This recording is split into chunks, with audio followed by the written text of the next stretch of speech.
আপনাদেরকে লাঞ্ছনা এবং অপমানের শেষ ঠিকানায় পৌঁছে দিতে ওই আল্লাহর সময় দরকার হবে না। কে যেন আজহার নাকি মাঝার একজন আছে, আগে ওরা খাইছে এখন এরা খেতে চায় না, কি বলছেন?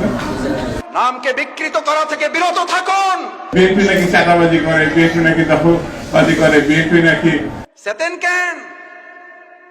আমি এই জন্য চেতব, চোরের মনে পুলিশ পুলিশ। ইসলামপন্থী আলেমগণ যখন চাঁদাবাজের বিরুদ্ধে কথা বলে, একদল খাইছে আর একদল রেডি হয়ে গেছে, তখন ওই কপাল পরা জামাওয়ালার মতো লোকেরা চটকানো দিতে চান। মনে রাখবেন, খলিফার কাজ ভেঙে চুরে তছনছ করে নতুন একটা বাংলাদেশ বিনির্মাণ আমরা করবই। আলেমদের বিরুদ্ধে লেগে একদল হেলিকপ্টারে উঠেছে, আলেমদের বিরুদ্ধে লাগলে আর একদল হেলিকপ্টারে উঠতে পারবেন না। আল্লাহ তাআলা আলেমদেরও দেখেন, জালিমদেরও দেখেন। আল্লাহ তাআলা আলিমদের সাহায্য করেন আর জালিমদেরকে শায়েস্তা করেন। সুতরাং আলেমদের বিরুদ্ধে অবস্থান নিয়ে কেউ জালিমের কাতারে যাওয়ার চেষ্টা করবেন না, পরিণতি কারো ভালো হবে না। সে যদি শফিকুল ইসলাম মাসুদ হয়, শফিকুল ইসলাম মাসুদের পরিণতি তার চেয়ে ভয়াবহ। কারণ আলিমেরা কথা বলে জনগণের কল্যাণের জন্য, ইসলামের জন্য। আলিমদের সম্মান করতে শিখুন, নামকে বিকৃত করা থেকে বিরত থাকুন।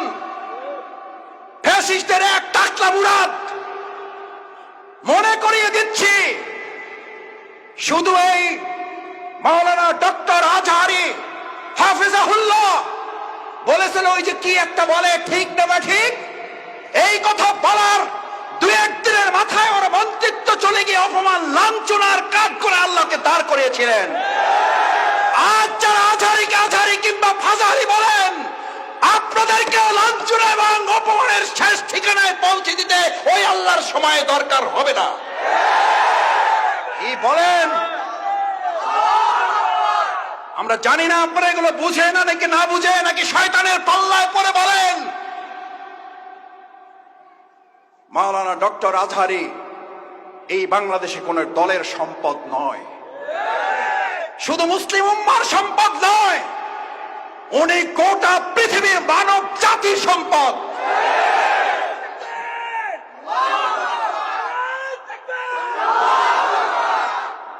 ওনাকে আপনারা বলেন একটা দলে যোগ দিয়ে দেন, আরে ভাই উনি তো একটা দলে আছেই, বুঝেন না কেন? উনি তো একটা দলের কথাই বলেছে, সেই দলের নাম হচ্ছে ইসলাম।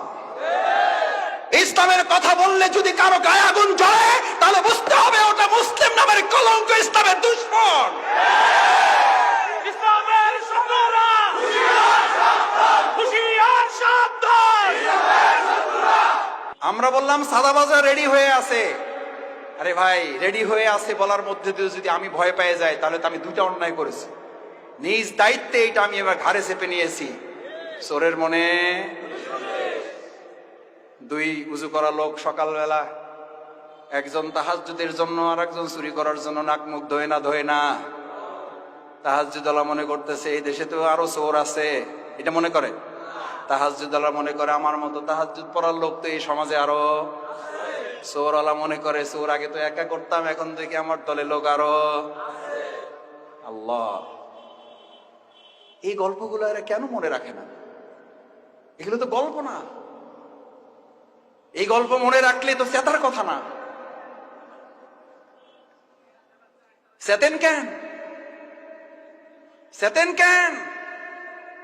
আমি এই জন্য চেতব, চোরের মনে পুলিশ পুলিশ। সে যেই হোক, শফিকুল ইসলাম মাসুদ যদি মনে করে আমার মধ্যে চোরামির অভ্যাস আছে, তাহলে পুলিশ দেখলে তো ভয় একটু। হাত কাটার আওয়াজ যদি করার পর ভালো মানুষেরা ভয় পাবে না চোরেরা ভয় পাবে? তাহলে হাত কাটার ওয়াজকে ভয় পান কেন? সুদের বিরুদ্ধে ওয়াজ করলে মসজিদের সভাপতি খেইবা যান কেন? আবুল হেকাম কিসের বাপ? বুদ্ধির বাপ ছিল, শুধু কি ছিল না? ইসলাম না থাকার কারণে আবুল হেকাম যদি আবু জেহেল হয়ে যায়, আজকে যারা রাজনীতি করেন আর তারা যদি বলেন ইসলামের মধ্যে টাইনেন না, ওই বেটা কি আবুল হেকাম না আবু জেহেল? ওই বেটার নাম কি? ওই বেটার নাম কি? ও আব্দুর রহিম হইল ওর নাম, ওই বেটার নাম আব্দুর রহিম হইল ওই বেটার নাম কি? ওই বেটার নাম দুদু মিয়া হইল ওই বেটার নাম কি? কথায় রাগ করেন না, বুঝে শুনে কথা বললেন। আবু জেহেলের লাইন ধরেন না কেউ, আমাদেরকে ভয় দেখাবেন না, কারণ আমরা ভয় করি কাকে? কাকে? আল্লাহকে যারা ভয় করে, গোটা দুনিয়ার অপশক্তিরা ভয় করে তাকে। এই জন্য আমরা বিগত 15 বছরে 3 জন নামলে প্রশাসনের প্যান্ট খুলে পড়ে যেত। জিজ্ঞেস করতো কারা নামছে, কয় হুজুররা, কয় কোনো অসুবিধা নাই, কয় ব্যানার দেখেন, ব্যানারে কি লেখা আছে, কয় ব্যানারে লেখা আছে জামাত ইসলামী, কয় এবার সাবধান থাকো। বলছে না বলে নাই? আলহামদুলিল্লাহ 3 জনে এই যাত্রাবাড়ি রাস্তা কাঁপানো হয়েছে না হয় নাই? আপনারা গুলির মুখে থেকেও এগুলো প্রতিবাদ করেছেন না করেন নাই? ইনশাআল্লাহ আমরা ভবিষ্যতেও এই অন্যায়ের প্রতিবাদ। আসুন, ইল্লাল্লাযীনা আমানু, ইমানদাররাই শুধু এই ক্ষতি থেকে বাঁচতে চায়। আমরা ক্ষতি থেকে বাঁচতে চাই, তাহলে ঈমান লাগবে, আল্লাহর আইন লাগবে, আল্লাহর বিধান লাগবে। শুধু মসজিদে না, সব জায়গায় লাগবে। ইসলামী সমাজ কল্যাণ যদি আল্লাহর এই বিধান দিয়ে সমাজ এবং রাষ্ট্র পরিচালনা করতে চায়, আগামী দিনে আল্লাহ রাসূল সাল্লাল্লাহু আলাইহি সাল্লাম বুলেটের যুদ্ধ করেছেন, আমরা আগামী দিনে ব্যালটের যুদ্ধের মাধ্যমে রাসূল সাল্লাল্লাহু আলাইহি সাল্লামের সেই বুলেটের যুদ্ধে অংশগ্রহণ করার আহ্বান জানাবো আমরা সবাইকে।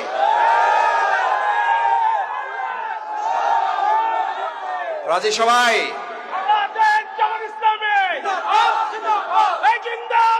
সম্মানিত ভাই এবং বন্ধুগণ, আসুন আল্লাহ সুবহানাহু ওয়া তাআলার কাছে দোয়া করি, আল্লাহ মেহেরবানি করে আমাদের এই ব্যালটের যুদ্ধে আপনি আমাদেরকে বিজয় দান করেন। রাসূল সাল্লাল্লাহু আলাইহি সাল্লামের সেই বাণী আমাদেরকে ধারণ করান। কতিপয় হাপরওয়ালা বুঝেন, দা কাশি বানায়, তাদের সাথে অবস্থান করেন, কোনো কাজ করবেন না। মাথা থেকে গন্ধ না দুর্গন্ধ বেরোবে, কারণ হাপরওয়ালাদের সাথে বসে আছেন। হাপর বুঝেন, দা কাশি বানায়। রাসূল সাল্লাল্লাহু আলাইহি সাল্লাম বললেন, তোমার আতর কেনার সামর্থ্য নাই, পকেটে টাকা নাই, আতরের দোকানে সকাল থেকে সন্ধ্যা পর্যন্ত বসে থাকো। গন্ধ না দুর্গন্ধ? কি দুর্গন্ধ না সুগন্ধ?